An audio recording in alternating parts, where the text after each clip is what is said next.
Hello, hello, hello, hello. Today I'm talking with Coraline Ada Ehmke. We talked about being a hacker in the original sense, ethics in open source, and making one song a week. I'm Ivanul from Who's Agile. My pronouns are he and him. Welcome to my channel. You see a lot of agilists around me on this screen. If you want to hear me interviewing, please click that subscribe button because these are the people that I've invited so far. If you think I'm missing people, let me know in the comments.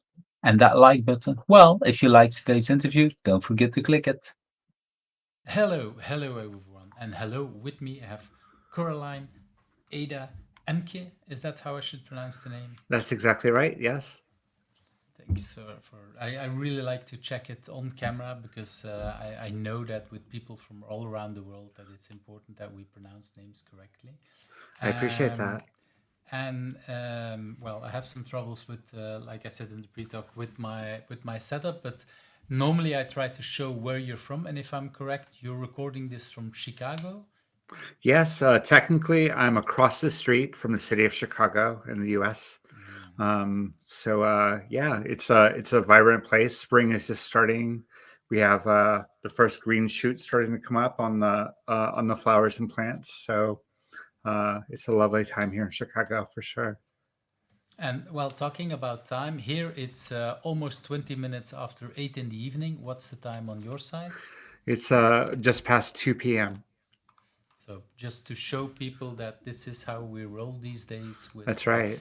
thanks to all this technology, we have the opportunity to talk across the sea, across time zones and everything. So that really brings yeah, a completely different kind of way of doing things compared to well, long years before, I would say. Not so Then many we years would before either. true. Then we would have had to sit down next to each other in the same room, and here we are doing it in many different ways.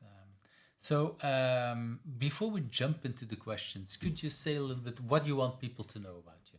Sure. My name is Coraline Ada Ehmke. I've been a software engineer since the beginning of the web. Built my first website before there was a graphical web browser, even. So I had a long career as a software engineer. Probably best known as the creator of Contributor Covenant, which is the first and most popular code of conduct for open source communities. I also created the Hippocratic License, which is an ethical open source license, and founded the Organization for Ethical Source. And most recently, I wrote a book called We Just Build Hammers, Stories from the Past, Present, and Future of Responsible Tech, which I'm super excited about. It's my first book. It's about the unsung heroes of responsible tech and the science fiction stories that inspired them. Wow, that's I wasn't aware about the book, so that I already Yeah, learned something. So I will yeah, definitely make sure I'll link the book also in the show notes. wonderful. Well, let's jump immediately into that very first question. What is something that people usually don't know about you, but has influenced you in who you are? Yeah, that's a great question. And you can't really see on the sides here, but I'm actually in my home recording studio. So I'm a very prolific electronic musician. Hmm. I've been a musician most of my life, and I approach music with curiosity and with um, bravery and with a spirit of experimentation that I think I learned or I honed or co-developed as a software engineer. I'm bringing problem-solving mindsets to music, just like I'm bringing musical mindsets to software. It's definitely a two-way relationship. And yeah, that's not something that a lot of people know. I'm more known for my professional work, but I have a very rich creative life. I have a very disciplined studio practice. I produce at least one song every week. Wow. And yeah, so that's my other, that's kind of my other, one of my other lives. Yeah, creating one song a week, that really makes. And for you said for most of your life, so how long have you been kept that streak going on for one a Oh, week of songs? the one song a week is in response to a creative prompt project that I've been participating in since December of 2023, and I think in that time I've missed 3 weeks, so about a year and a half Really I've missed good. 3 weeks. Yeah, That's a really good, yeah, really good. How do you say? Statistics. Yeah, that's the yeah, word I was looking. and to be clear, it's not all good, and that's fine. A lot of it is not good or not my best work. You can't do your best work in a week. But what you can do, I think of it as a kata, like a code kata, Mm. where it's a repetition of the use of certain skills in certain parts of your brain to make the moment of creation, when you actually have the time to create something lasting, something that you're putting a lot of yourself into.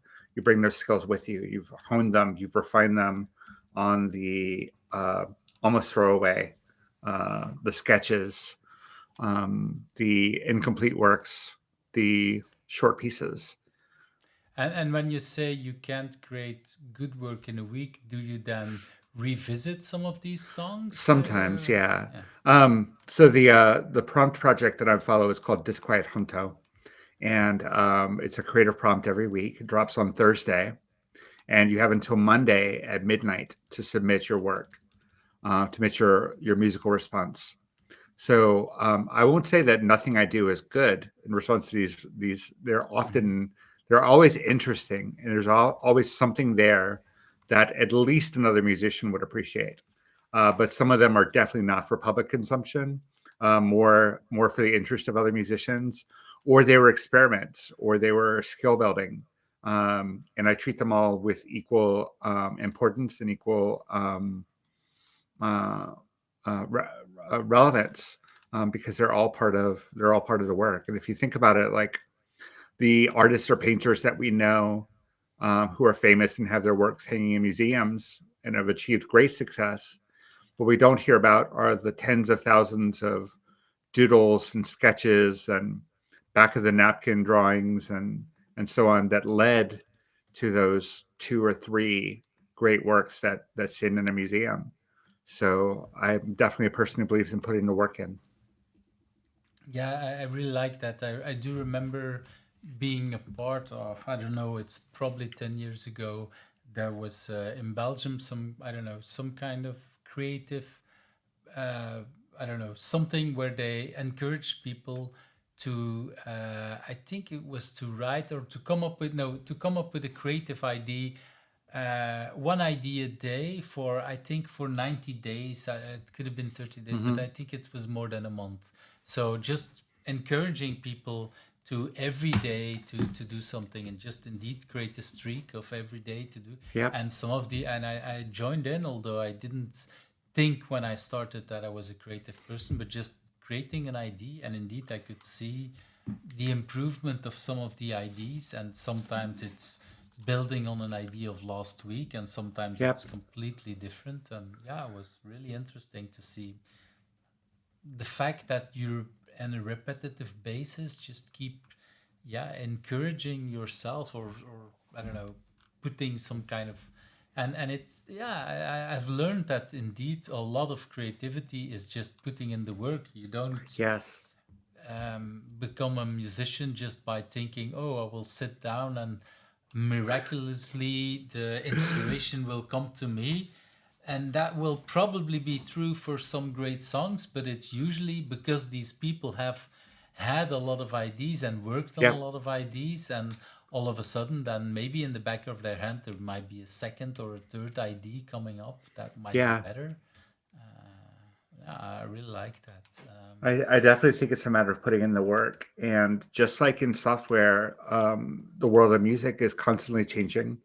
Not only what we hear and what's being performed, but the equipment that's involved, the Mm. instruments. I play guitar and bass and keyboard, and the synthesizer technology is fascinating and has evolved over the past 75 years, I guess.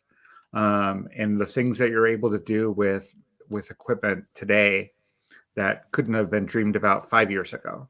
Um, Kind of reminds me of the constant cycle of newness that was coming into the tech industry as well, where there's always something new to learn. Um, in music, you don't face the danger of falling behind necessarily. You can stay with your core instruments, and they don't have to change over time. In software, of course, we do have to be constantly learning and growing. But there are things that you do that you repeat. It's putting in the work. It's having the discipline, and it's giving yourself permission to experiment and be curious and not worry too much about the end product all the time, Mm. which I think is really important. It's an invitation to play and an invitation to be creative and to do things in a different way than what you're used to, maybe. And when you say give yourself permission, you also talk that you kind of upload it every day or every week. Sorry. Yes. Um, how does that? Doesn't that block you from? Because then it's public in a way. Yeah. Does that hinder your creativity or? Not at all, because what I found, and especially this is especially true in the Fediverse, but what I found is a community of musicians who are supporting one another. We all post our work on SoundCloud, and the person who, Mark Weidenbaum, who runs the project, makes a SoundCloud playlist of everyone's submissions. And every week there's 20, 25 different submissions, and we listen to each other's work, and we comment on each other's work, and we build each other up, and we support one another, and we give critical feedback. And that's what I'm in it for. I'm not in it to get 1,000 fans on SoundCloud. I'm in it to learn and to grow and to hear from other musicians about how I'm doing, and encouraging other people in the community as well, and just making art and helping other people make more art. So I don't mind posting my work in progress. I used to live stream on Twitch from the studio while I was recording and composing and making a lot of mistakes. I'm not one who minds showing her work. So, I really like that. I really like that because it indeed, I think it shows a lot of the creativity. Yeah, that yeah, if you're not afraid to show it, and if you're indeed not afraid to experiment and go, yeah, then it brings a lot of new things. But sometimes people block themselves, and this is exactly what I yeah, was asking. And I can imagine that having to put having well you of course it's still a choice from your own, but wanting to mhm. put out something every week that it can really like, okay, if it's not really good, then next week I'll have another chance, and that can really help out. One of the things I take with me, if I end up doing a piece that on, when I listen to it a week later, I'm like, it's not my best work. I can still say I know something now, having done that I did not know before. So even if the piece falls flat, even if the piece isn't something that I am particularly happy with, I learned a technique. I tried something new. My fingers did something unexpected, and now they know how to do that. So there's always something to be learned, even from a failed experiment. And the null hypothesis is something that's very valuable in research, where you prove that something is not true, or you prove that a fact is not true, or you follow a line of inquiry and find out that no, there was really nothing there, and that's fine. That's just as valid, and it produces knowledge in the same way that a success produces knowledge. I really like that. I really like that. Let's move to that second question. Okay. If you had not been doing what you been doing now, what would have become of you?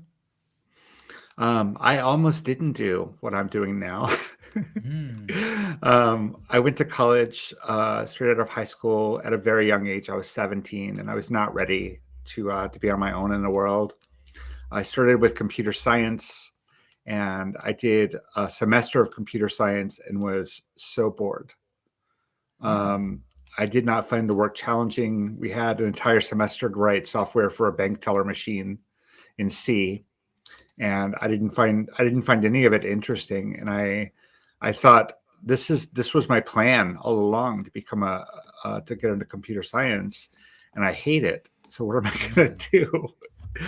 So the decision that I made is that I would be a teacher because Hmm. I thought about this one particular teacher in my high school who had had such a profound impact on my life.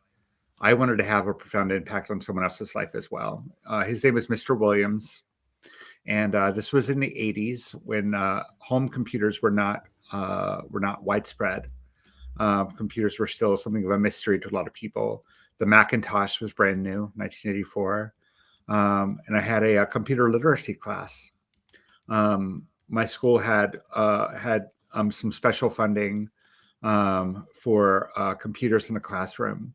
So we had a computer lab at this tiny little school in rural Virginia with, I think, 6 Apple II clones.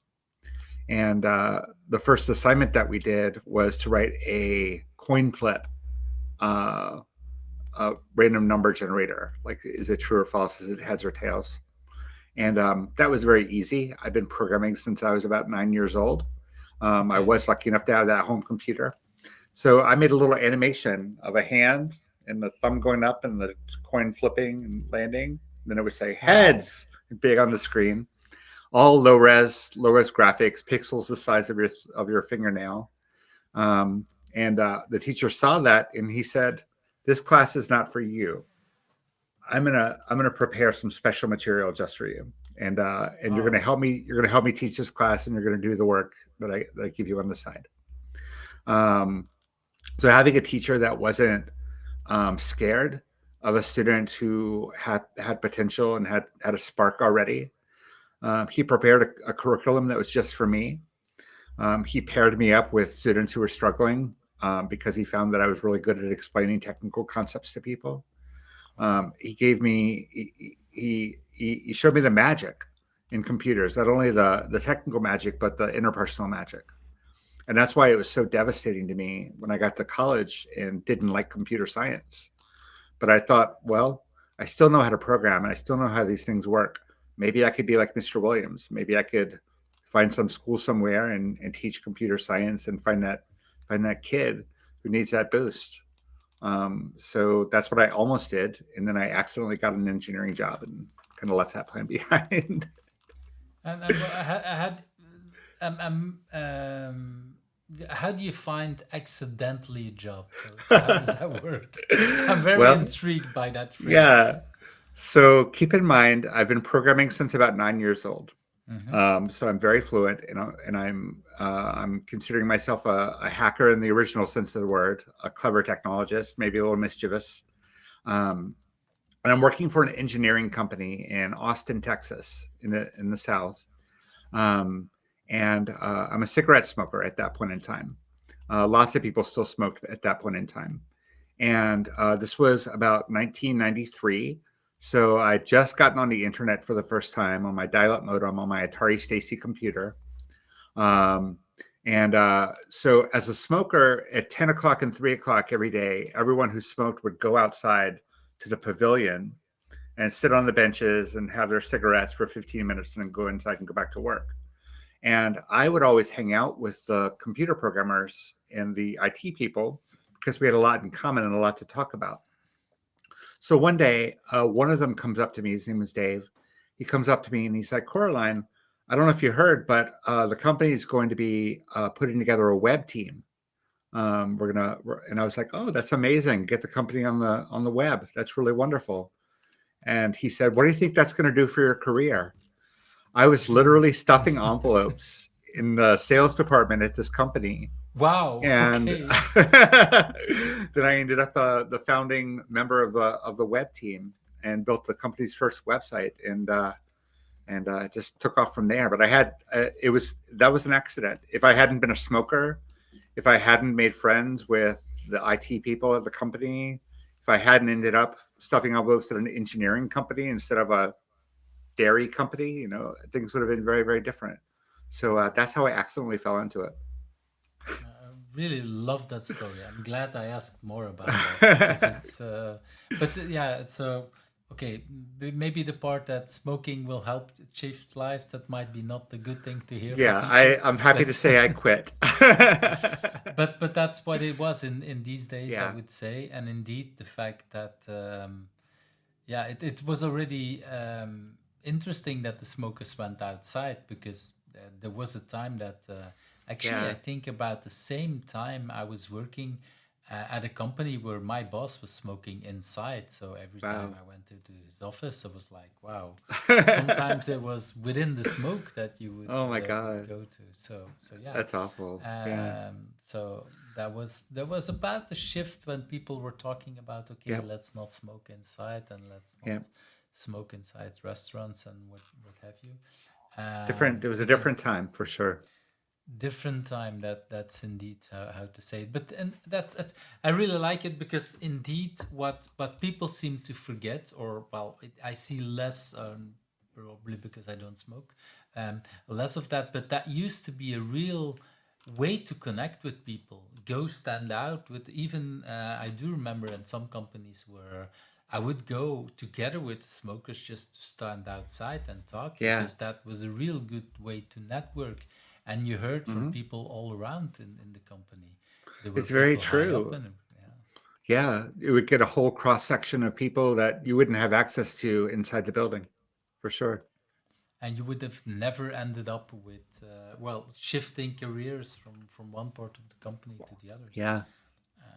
So that's and so you didn't really have to apply officially. They just said like, "Oh, we know this person that would be a really good fit Yeah. for the." Wow. Yeah, it was this was 1993, 1994, and nobody knew how to build for the web. So the fact that I was doing it on the side already for some local businesses. So the fact that I had the skills, nobody else had that skill. And so at that moment in time, it didn't matter that I was a college dropout because I had skills that people wanted that were very rare, and that lasted for a while.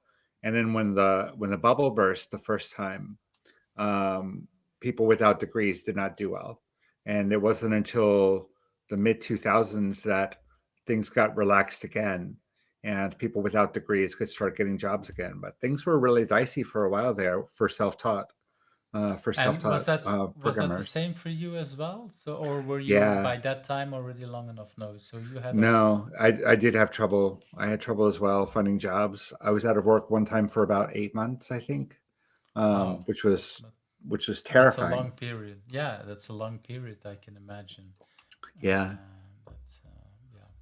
That's well. That you talk about terrifying things. Let's move to that next question, which is your current biggest challenge. What do you consider your biggest challenge? At least the one that you want to share openly on the internet. sure. And there's that second part of the question, and why Yeah, is yeah, it good for you? So that I'm very exactly. interested in getting to that part too. I have a lot of trouble saying no, Mm. um, and sometimes that gets me into trouble.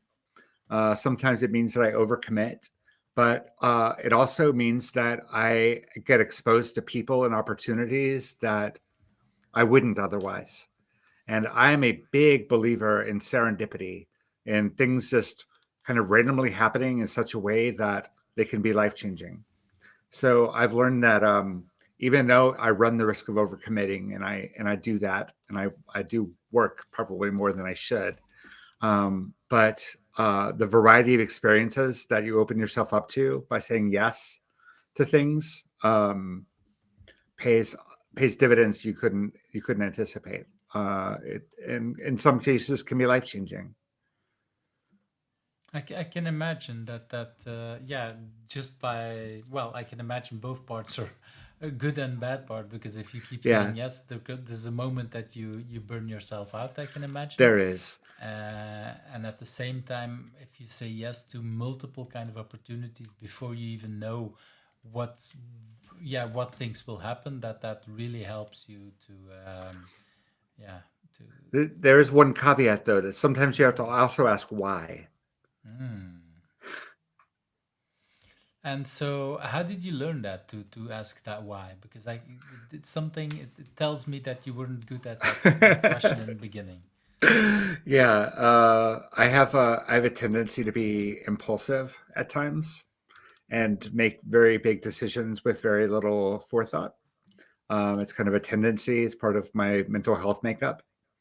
So saying yes to things can come very easily, and then getting to a state where I am burning out, or being afraid of letting someone else down, which is one of my biggest fears, led me to ask why. Not what will this do for me, but like why am I being asked, and why would I want to do this, and why do I think it's interesting, and why do I think it's challenging, and why do I want to grow and stretch in this direction? Um, I think that helps to overcome some of the fear and anxiety of doing new things.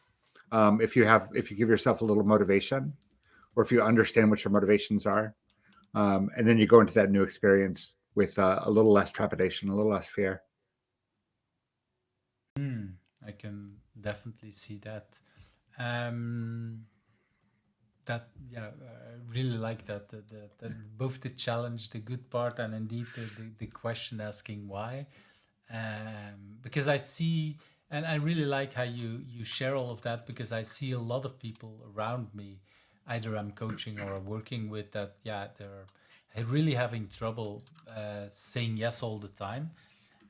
For me, if people are totally not able to say no, then in many cases their yes doesn't mean anything. Yeah, Because then it's really hard. But once you find that sweet spot, and I think asking a question why is really helpful to get to that sweet spot, to understand yeah. for yourself, this is why I want to do that. And to be clear, I think it's just as important to be comfortable saying no. Especially in this day and age, there are people who are being asked to do some pretty awful things, and there are people in our field who are doing awful things. So I think that why question can sometimes lead to a no that's very meaningful. Yeah, I think, yeah, especially I would say in your country, what's happening in the last couple Yes. of weeks or months, Yep. there is yeah, really awful things going on. And in IT, we don't always realize. It might look like, oh, but I'm just writing code. Well, you're writing Yep. code that makes decisions, that has an impact on people's lives. Yep. So that's definitely something that is important. Yeah, and then it's important for people to think like, what's the kind of job I do want to do? Because yeah, there is a lot of Hmm. work in IT, but yeah, do I want to write software that will, I don't know, that you, it can go in all kinds of directions. I could write Yeah. software for hospitals, or for banks, or for gambling companies, or for the war industry. That's Yep. all kind of different things. What do I want to do? And if I work for one of, I think any of these companies, I could think I do something that I find ethical, until some boss asks you to do something unethical, or something that is, Yep. I say unethical, but for me it could be not among my own values. It might still be Yeah. ethical, and I might think like, you know what, not for me. Not for me. uh, Yeah. and I think that's really is important. um, I totally agree, and it's absolutely more critical now where I am than it's been for a while. But we've seen the same sort of attitude of it doesn't matter what I do, someone else will do it, or the software I'm writing, it can be used for good or for ill, and it's not really, I can't control that. Um, or we turn to open source, thinking that open source is an unqualified good. And we don't ask ourselves a lot of questions about what will this mean downstream? How could this be used against someone? What am I contributing to? I saw a great problem in our field in 2019 with the No Tech for ICE, when ICE was just starting its activities on the southern border of the U.S. and the for atrocities for created. clarity, for the Yes, international people, ICE is the immigrations um, and customs enforcement. They maintain the borders of the U.S. exactly. That's what So I wanted to make sure you yeah, I'm sorry. I clarified. appreciate that. So there were human rights atrocities being committed on the southern border by ICE, and there was an activist community called Mahinte that went on Twitter and was calling out tech companies that had ICE contracts under the No Tech for ICE uh, hashtag. And there was a developer in the Chef ecosystem. Chef is software for, we probably all know, Chef is software for maintaining infrastructure, server infrastructure.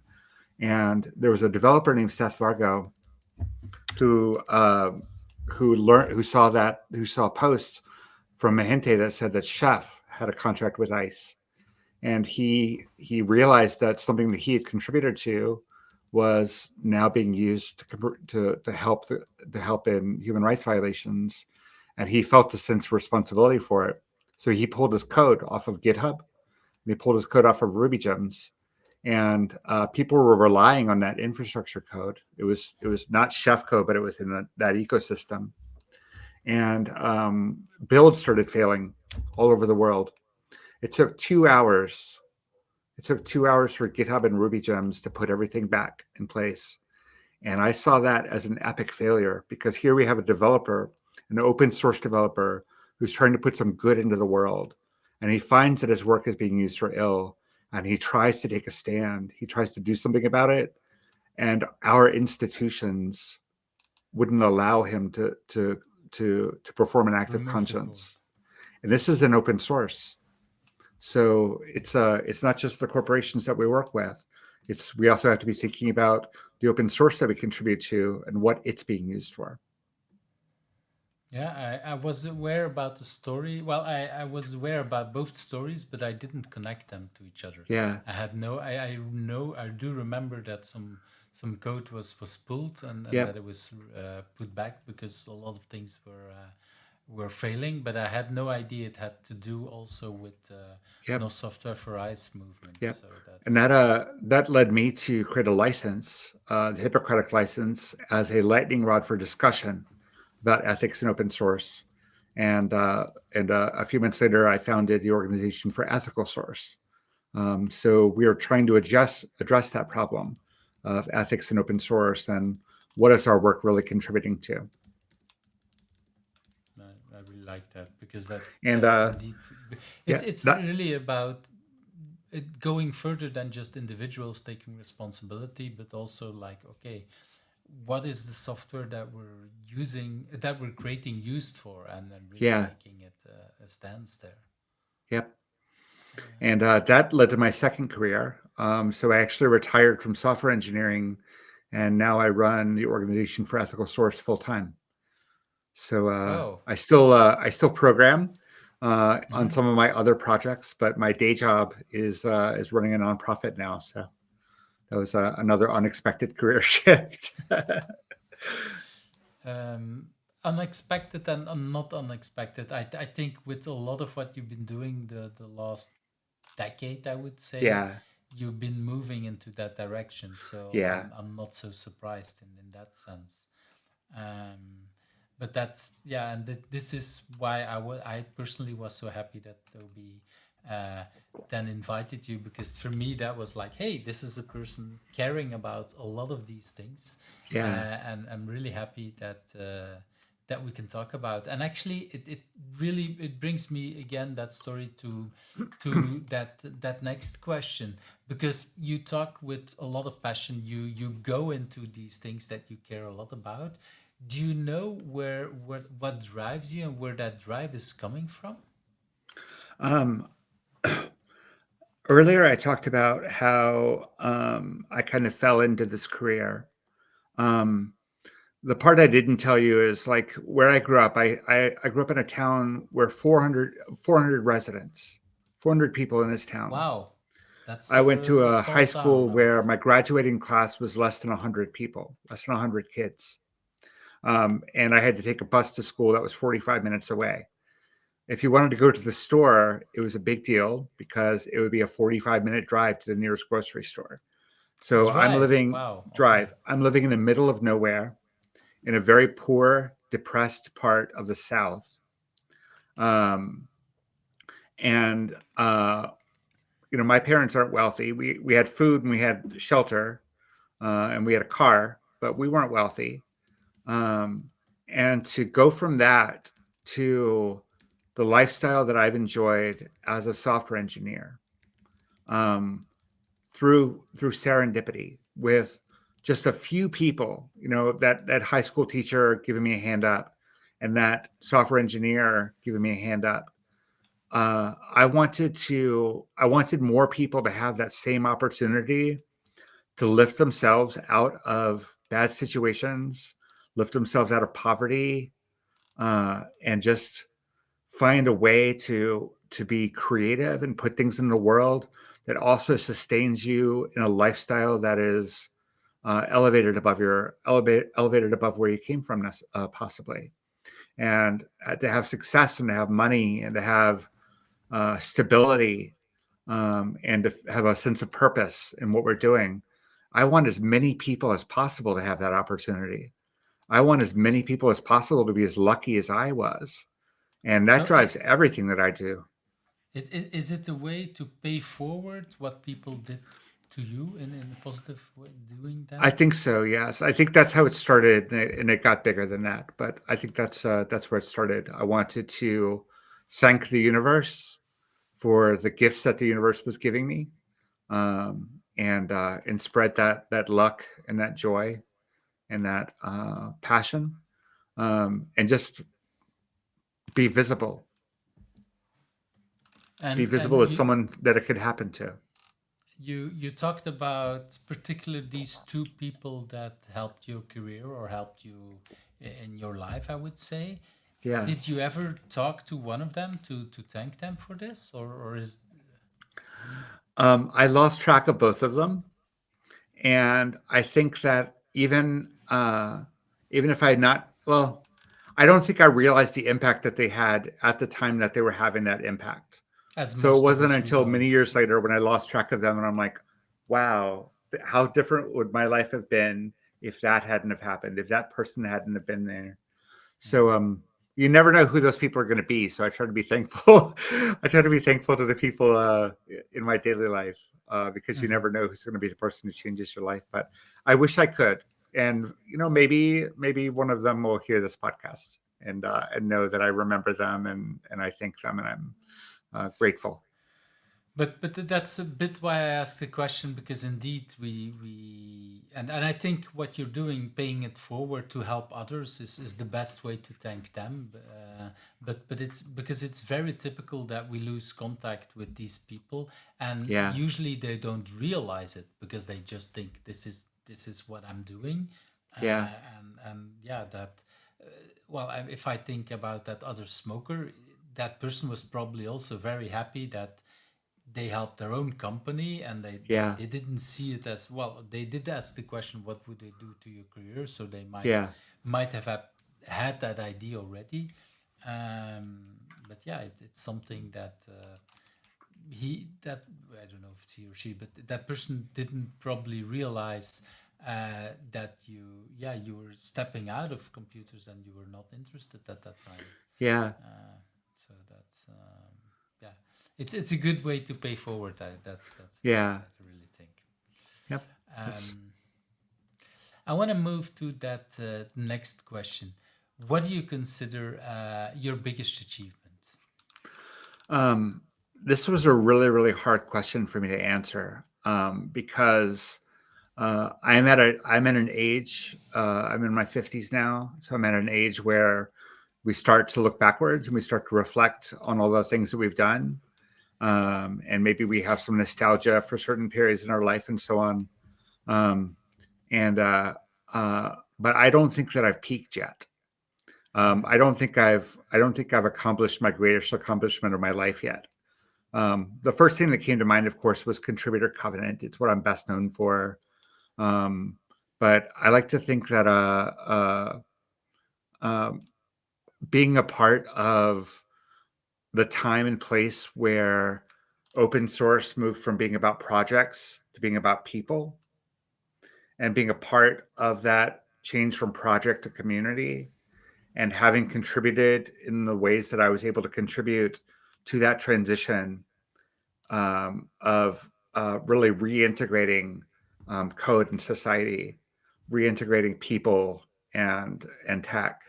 To have been in that moment, taking part in the tech justice movement, normalizing codes of conduct, but helping that industry shift, helping that mindset shift, I think is the thing I'm most proud of right now. And what I typically be normally I forgot it, but normally before I ask that question, basically this is the moment for people to brag and to be really proud. Is that really easy for you to brag and to be proud, or is that something that is harder for No, you? it doesn't. It doesn't come easily. It doesn't come easily at all. Um, which is strange because I'm also the kind of person. One of my weaknesses is that I need feedback. When I don't have feedback, I start to think the worst. So you'd think that I would be talking about things like this often, but I don't. I'll tell you on my personal website. For about 1 week, I had something on my personal website that was bragging, and I put it up there. I argued with myself back and forth, putting it up there, but I went ahead and did it, and then I changed my mind and took it down.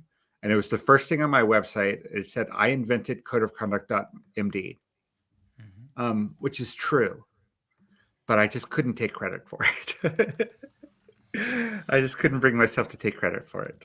So, Which is that's a little bit why I'm asking the question, and it's incredible how many people have that yeah, so it's strange that we somehow have a hard time to take credit for the things that we did, even yeah, though it has a had and it's not just, yeah, this is something that had a huge impact and still has a huge impact to yeah, a lot of people. So it's something that is um, very valuable also from an ethical value point of view, not yeah, just money wise value.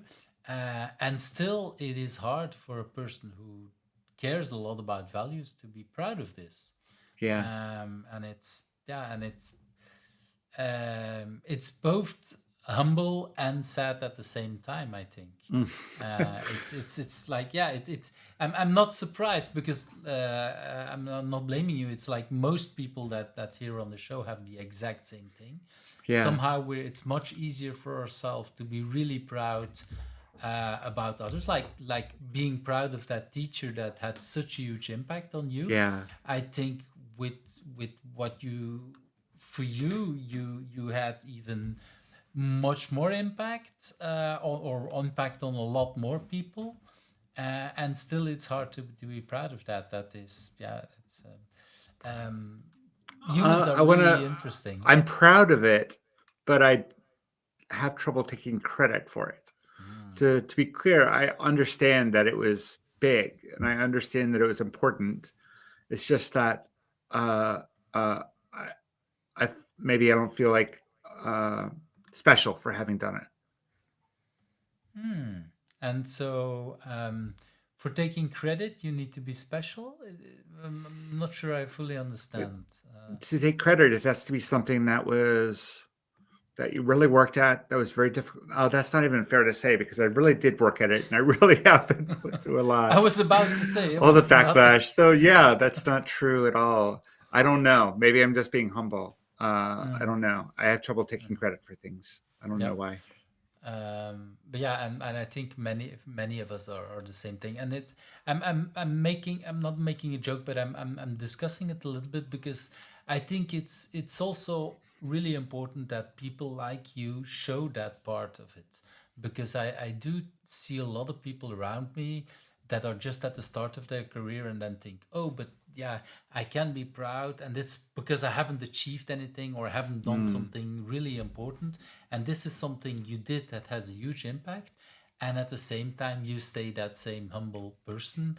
And you doubt, can I put it on? And it's probably much easier if other people give you, yeah, talk about that than for you to talk and bring it up or put it on your website.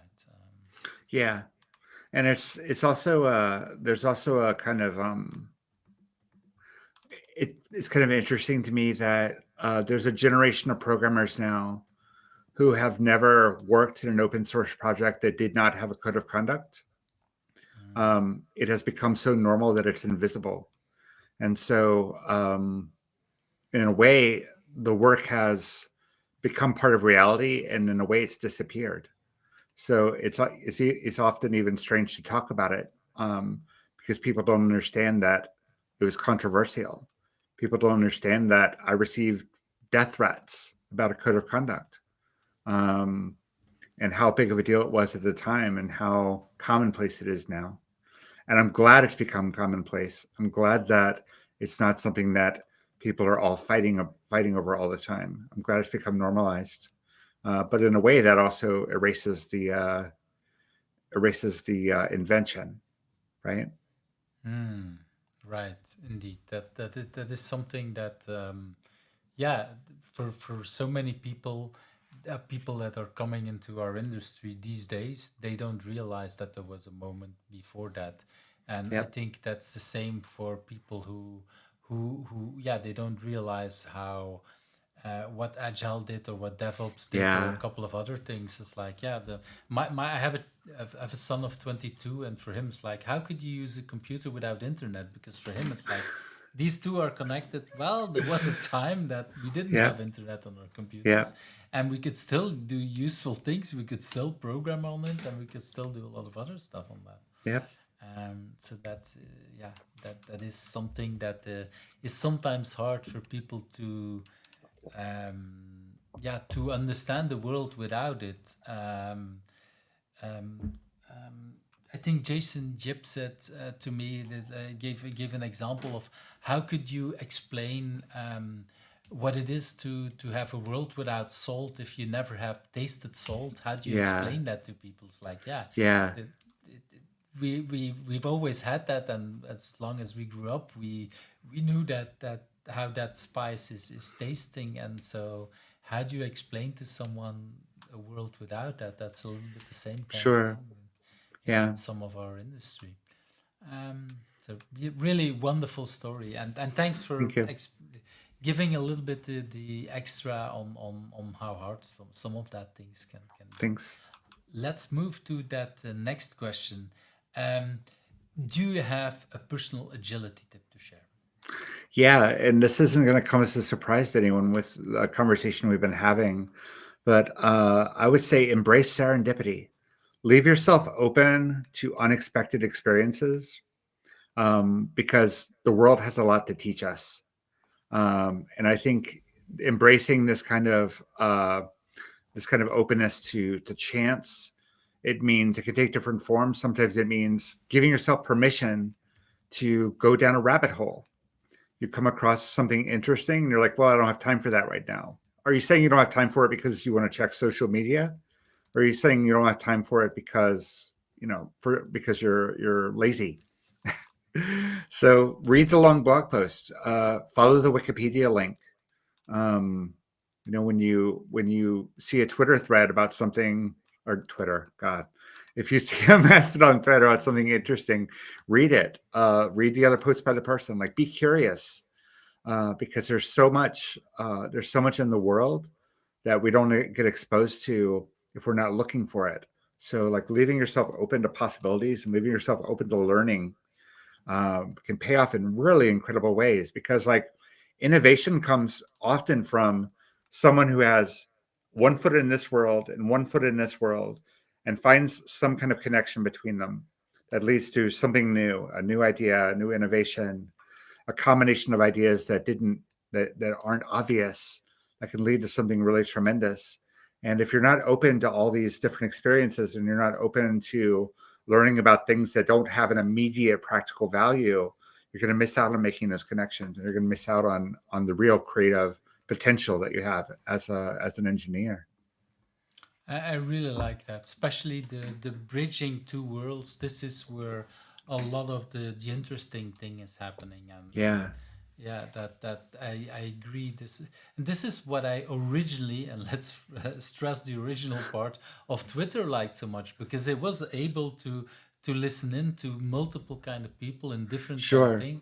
These days, okay, let's not talk about how a hellhole it is these Yeah, days, but that was originally really interesting yeah, to open up and connect with people in all kind of diversities, and also in opinions that I would disagree with, but yeah, it was still decent. Let's call it like being that. exposed.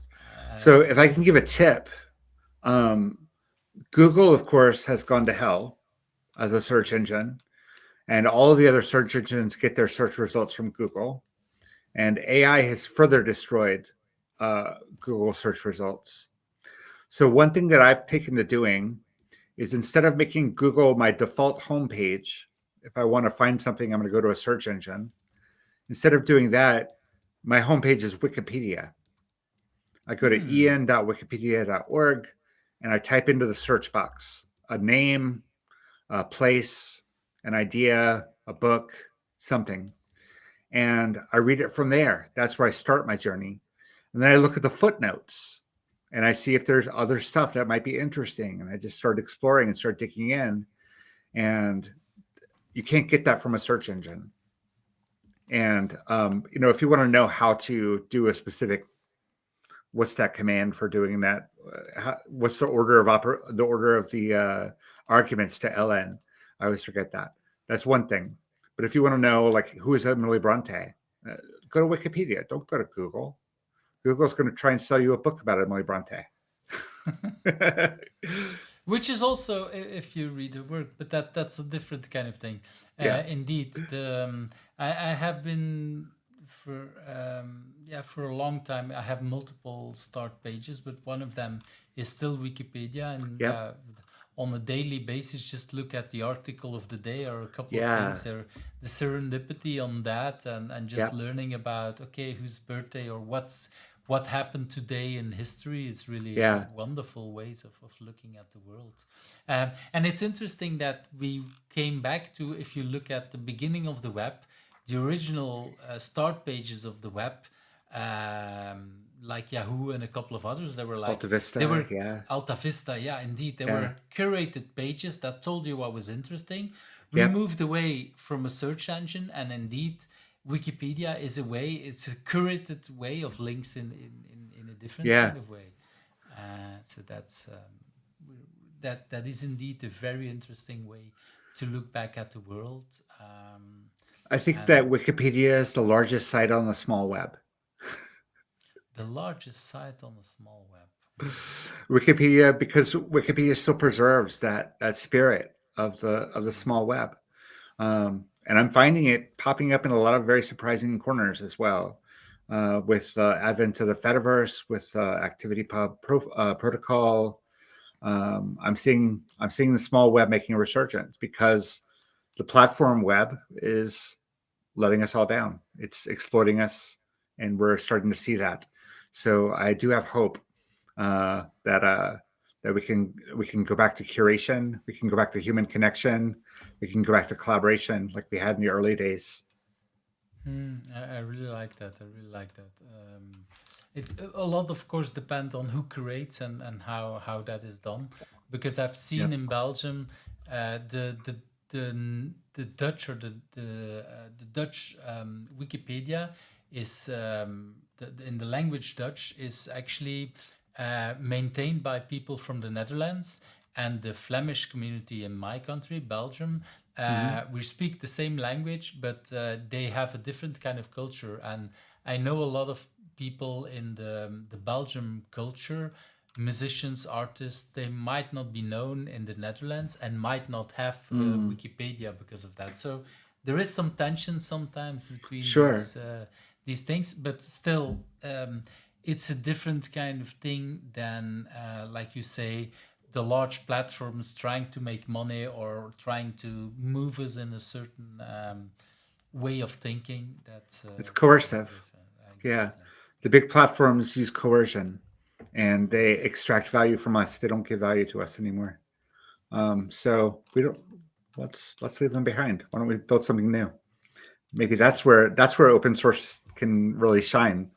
That's how open source started, and maybe that's where open source can come and help us again. Yeah. Well, and then it's sad that in that way that we didn't have the license that you invented all in the beginning, because indeed some of these platforms are also using open source in Yep. ways that probably their inventors might no longer agree with. And Yep. yeah, the license might not prevent them from doing that. So yeah, let's move to that next question. Um, what have you learned about remote working? So I've done remote working since 2015. Hmm. And I 10 did years remote, of now. So yeah. wow. So, and until 2021, I was doing remote work for tech companies. So I had meetings, I had coworkers, I had uh, Slack, talking to people all the time. We had our Zoom meetings. You felt part of an organization. You were working from home, but you were always engaged. When my work situation changed, I no longer had a manager. I no longer had a director or CTO. I no longer had peers. What I had was, well, I had peers, but in a different sense. I had colleagues. I had people in my professional network that I was interacting with, but I didn't have people that I was interacting with day by day.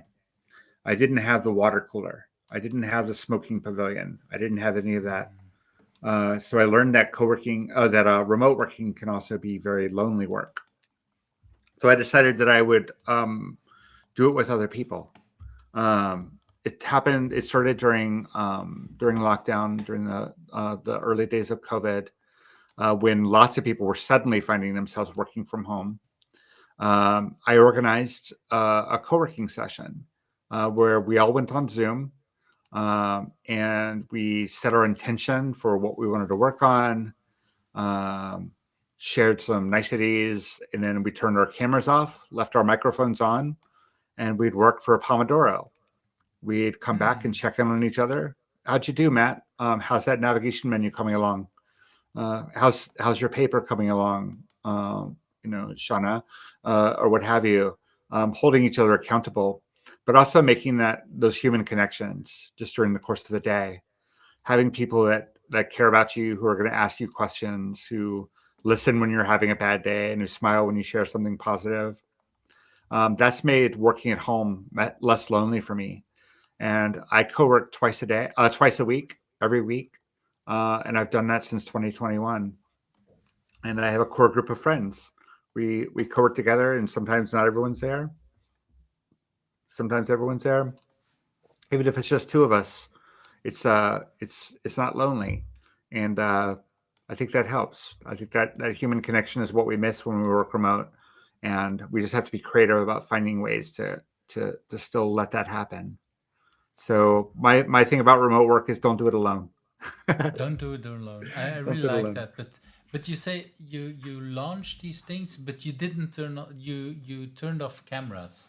Was there a particular reason to not turn on camera or to turn off cameras? Yeah, because we didn't want to be on cameras when we're doing our work. Um, Mm, when you're typing, looking at the screen, maybe you're making a funny face that you make when you're thinking about a hard problem. Maybe you're eating your lunch. But we do leave microphones on. Um, Microphones are important because then you hear the sound of other people typing, or you hear the or whatever. mm. So not everybody likes the microphones on, so we don't always do that. But that was a core thing at the beginning, especially so we could hear each other, hear the small sounds, hear the fact that there's another human present. Um, but we don't need to see each other. We turn the cameras back on at the end of the Pomodoro, at the end of the sprint. Turn the cameras on. Everyone's there. We're smiling. We're upset. Or whatever. We're reconnecting. I really like that. It's very similar. When my then 12-year-old daughter started a new school, she in the beginning, when she came home, yeah, sometimes no one else was home, or maybe her brothers, but not her parents. But even they might be later. And so she, in that first year, she started out already doing, I don't know if it was Zoom calls or FaceTime or whatever, but she started having video conversations with a friend, but very similar to what you say. She just put on, but with her, she did put on the camera. I'm not sure she put on the sound, but she was just studying while a friend that used to be with her in class but was no longer in class with her was also studying. And so they were Yeah. both doing their work completely separate, but Yeah. somehow there was some kind of, I don't know, a human connection, also Yeah. some kind of control, like if somebody's watching me. And so I think it's a different generation, because for them video it's throw away. They don't care that somebody's watching. Sure. But yeah, I see that the fact that, hey, I'm not alone in my home, although it's a safe place and whatever, it still Yeah. feels, yeah, for them, for many people, it feels good to have some kind of connection. Yeah. And yeah, and I see a lot of students these days also studying like that. When they have to study for Yeah. exams, they just go on Discord, everybody's cameras on, and you just see them studying. Really, really interesting dynamic happening. People, yeah, being at home, but like you say, not being alone Yeah. in this kind of And place. accountability is a huge part of that as well, because Mm. at the beginning of a sprint, you say, I'm gonna finish this tax calculator, and at the end of the sprint, someone's gonna say, hey, how'd the tax calculator go? And you don't want to be the person who says, well, I got sidetracked and I went and did this other thing. You don't want to say that. So you're like, oh, I know someone's going to ask me about this. I better get it done. I better make sure that that it's okay. I Yeah. really like that. Yeah, it's and preferable it's a friend or a colleague, and Yeah. not a boss or whatever, because then we feel Yeah. like, oh, it's something bad. But the accountability to just our Yeah. friends to say like, hey, I said I would do this and I have finished this. That's yeah, it's good to have somebody that helping us with that. It's Yeah. I really Or like if you that. didn't do it, someone can say, that's okay. You obviously needed to have some lunch. And now you have your food. That's energy for your brain. Now you can sit down and I bet you can get that done in no time at all. Oh yeah, that it's not just because indeed we ourselves might be hitting on our heads to like, oh, I Yeah. was lazy or whatever, and Yeah. somebody might tell you like, maybe today was just a bad day or whatever. Yeah. Tomorrow will be a better day. Yeah. I like that as well. Let's move to that next question. What's a book that you want to talk about? I have a book here. Um, See if it'll focus. Called The Creative Act: A Way of Being. It's by Rick Rubin, and Rick Rubin may be familiar name to people who are into music in the audience. He's a very famous music producer. He's worked with everybody. He co-founded Def Jam. He formerly ran Columbia Records. He's widely credited with popularizing hip hop. He worked with early hip hop acts like the Beastie Boys, Run DMC, Public Enemy. But he's worked in every genre. He's worked with Johnny Cash, Lady Gaga, Metallica, everybody. And he's a real character. He's got a beard down to here. He's wizened and kind of maybe a little off-putting looking, but very friendly. And this book, The Creative Act, is so wonderful because everything is just like a chapter is this is a chapter. It's this page and that page. And every sentence, you can just open the book up at random. I'm going to open the book up at random and I'm going to find a nugget of wisdom. Your old work isn't better than your new work, and your new work isn't better than the old. There will be highs and lows throughout your entire life. To assume there was a golden period and you're past it is only true if you accept that as a premise. Random. And Wow. it's just And I can I we can do that talked all day. about your work that you putting out every week. It was very related to this, I would Yeah. say. Um, and indeed, yeah, it's a name that I think he was once called the most important producer in the world or ever. Yeah. It Of was course, named Time Magazine's 100 people most influential people in the world. Yeah. And he has so much wisdom to share. And the book is really easy to read because you don't have to be linear.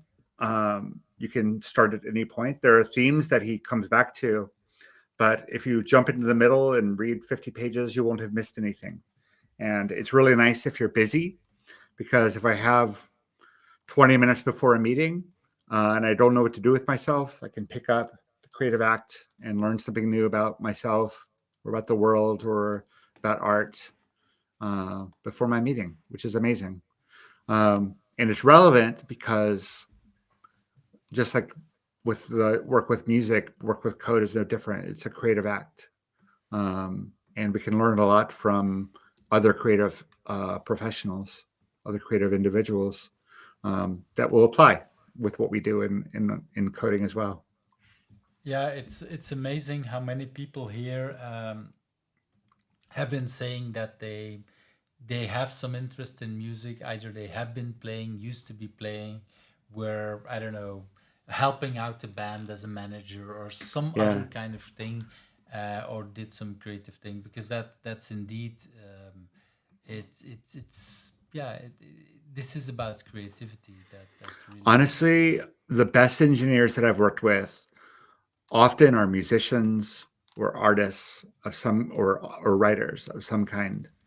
Because I think that the problem solving skills that you get when you work in a creative profession, some of those principles are universal. Some of those principles are applicable in other fields, and that's a matter of having your feet in multiple worlds, like we were talking about, making those Mhm. connections. Um, Learning about creativity can help even with that tax calculator you're working on right now. I do hope it doesn't help to create creative text, but that's a different kind of thing. Yeah. That's but indeed, when somehow people think software is like, yeah, solving, but it's solving puzzles, and you need probably much more creativity than you need technical skills. And of course you need the technical skills to do it correctly, just like a good musician needs to know their instrument, or at least know something about music, and what Hmm. things, or have a good hearing that helps out in yeah, seeing or hearing what makes sense or doesn't make sense. But it's also a lot about daring something to do, Yeah. and I think in software that's the same thing sometimes. Now, we'll say that in software it's a little bit different because the body of working knowledge is constantly churning. So if you haven't done front end development for a year and a half, you're probably behind on the latest JavaScript framework or what have you. Mm. Um, so I would say that one of the things that distinguishes our industry is that knowledge is ephemeral, but skill and experience is cumulative. Mm. Um, so when you hone that creative skill, that's going to serve you no matter what JavaScript framework you're using, right?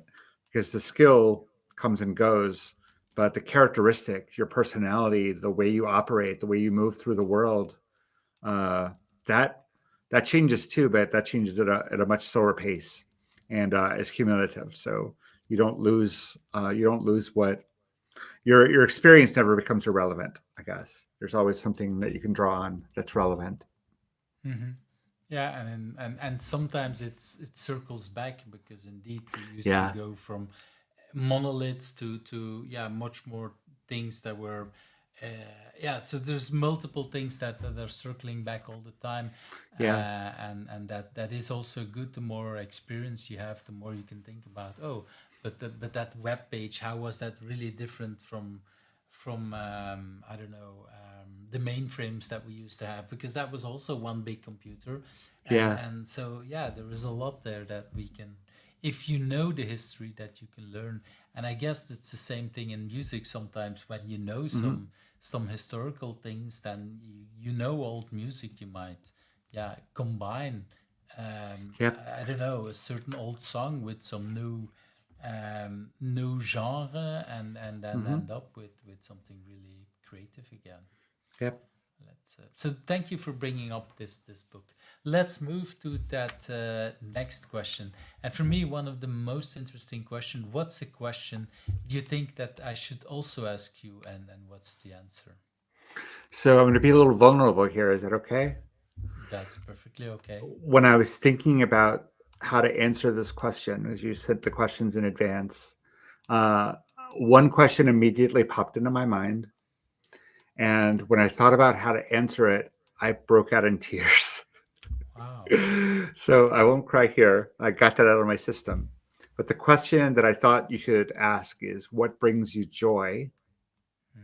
So, what does bring And you in joy? answering that question for myself, with the world that we're living in and the country that I'm living in, it is very, very, very difficult to find joy right now. So what I'm finding is that human connection, it has to be enough right now. So having conversations with people like I'm doing with you now, or at the grocery store, telling the person stocking the aisles like, "Hey, I'm glad you're here. I'm glad you're making all this food available to me. I'm glad that um, I'm glad you're out taking a walk with your dog. It's a wonderful day, isn't it?"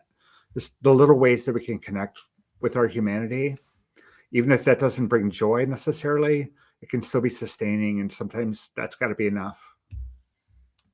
I really like that because indeed, in this polarizing world that we have, making connections and making just saying to something, even if it's a small remark to a person, Yeah. like, hey, I care about your work, like you say in the grocery store, like, Mm-hmm. thank you for giving me food or making food available to me, Yeah. is caring about that person's job, and that means also caring about that person in a way. Yeah. We need more of um, that. and I think indeed in the polarizing world that we have, it's so much easy to dismiss and to focus on our own and not making connection. So Mm-hmm. I really like that answer. I never thought about it as bringing joy, but definitely as bringing value. And so yeah, I can definitely see that it's all a minimum of what we need, I would say. Yeah. Because otherwise, and again, we talked earlier on about remote work. If people are sitting at home, we saw that also during COVID when people had to be at home, and especially the people that didn't have a family. If you can't connect with other people, it's very lonely. And if you then have Yeah. some people who sometimes tell to you like, "Hey, how are you? How is your day?" and make a connection. I really That can mean the world. If you're having a bad day and someone's like, "Hi, it's a great day outside, isn't it?" You take uh, that with you. Yeah. That's I really like that, and I can, yeah, I more and more I can see also the value of and understand why old people living alone would go out on a busy day. And when I was young, it's like, no, go out another moments when there's nobody else. And now I can see, yeah, but that's how they connect, and that's what they Yeah. needed to feel alive.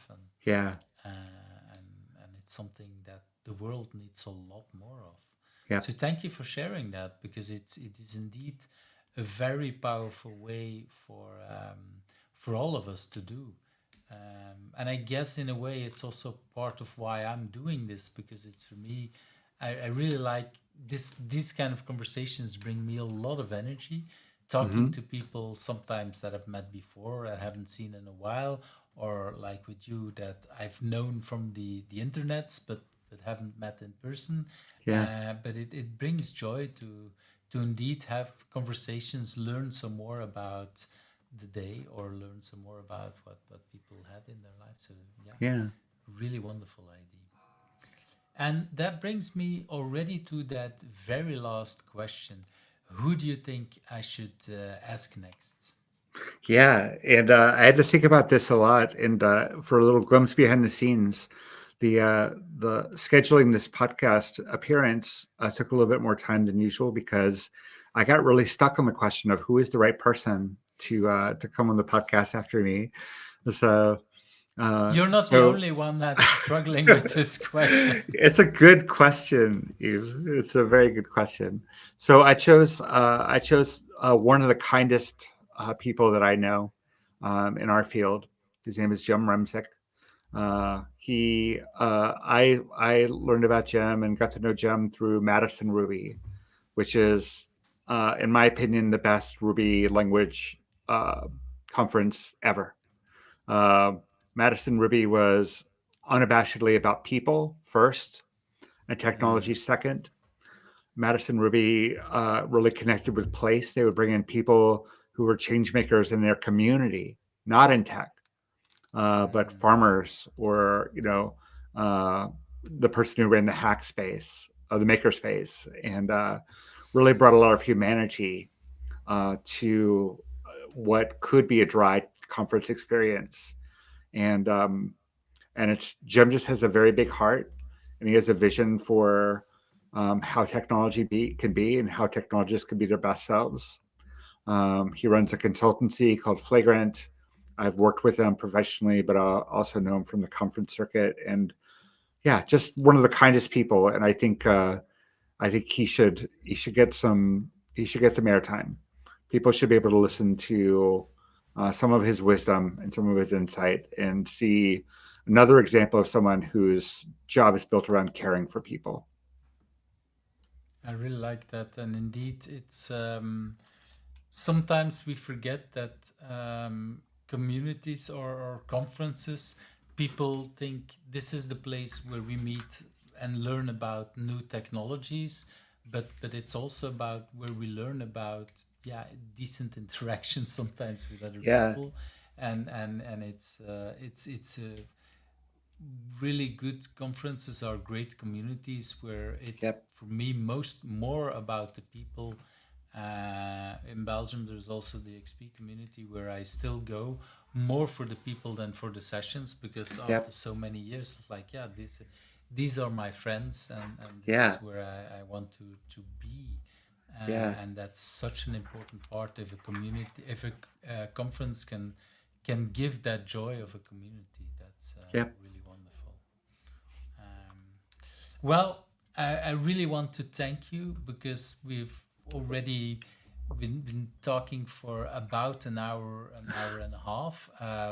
Really wonderful in kind of different connections, all centered around a theme of caring about people, I would say, because there's a lot of there, which I'm not so surprised. If people want to reach out to you, what would be a good way to reach out to you? I am Coraline Ada just about everywhere on the internet, on GitHub and SoundCloud and Bandcamp and Mastodon and Blue Sky. If you want to follow me on Mastodon, it's at Coraline Ada at ruby.social. And you can also find me at my website, where.coraline.codes, and you can get in touch with me about the book or find ways to buy the book at thehammerbook.com. And I will add some of these links on the show Wonderful. notes so that people can find you. I will definitely, after what you talked about, putting out a song every week, I'll look for the sound clouds, because really that's Awesome. interesting. Different kind of ways. That's something that I did read on the website, but I never, yeah, I knew the backstory, so I'm now even more intrigued. I know what it is to put out something every week because that's Yep. exactly what I'm doing here. Yeah. And yeah, a song is just so much more intriguing to do. So yeah, I really want to thank you for that time, because it's been a great chat. For me, a wonderful evening. For you, more an afternoon, I would say. But thank you for that The time. highlight of my day. So thank you so much for the Wow. Okay. opportunity. I've really enjoyed this conversation, and I hope that the folks who enjoy your podcast will enjoy this conversation as much as I have. Thank you very much. So, thank you for your time. Bye. Thank you for Bye. watching Who's Agile, where the stories of agilists come to life. I hope you liked today's interview. Subscribe if you're not subscribed and want to get to know other agilists.